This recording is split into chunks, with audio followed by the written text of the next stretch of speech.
نظام تو کھوکھلا تھا، کھوکھلا ہے.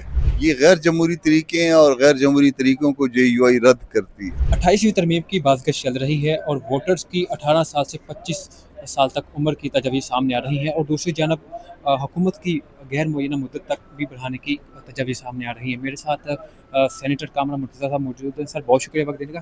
یہ جو تجاویز آ رہی ہیں سر، کیا کہیں گے آپ اس حوالے سے؟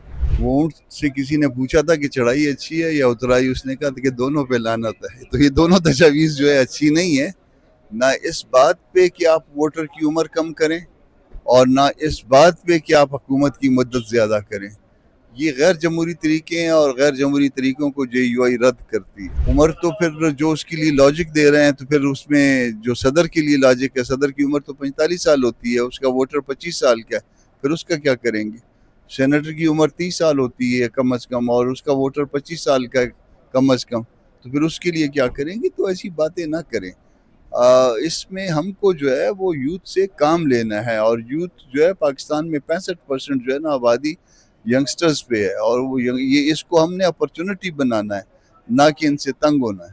سر نوجوانوں کو ووٹر کے حقوق سے محروم رکھنا، آپ سمجھتے ہیں اس سے نظام اب مزید کھل کر سامنے آ جائے گا یا نظام میں مزید خرابی پیدا ہوگی؟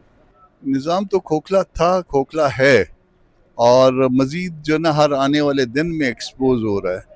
اور یہ کسی دن بیٹھ نہ جائے. ڈر صرف اس بات پہ ہے، تو چلو نظام بیٹھ جائے تو کوئی بات نہیں ہے، خدا نخواستہ ملک کو نقصان نہ دے دے. ہمارا ڈر صرف ملک کے حوالے سے ہے.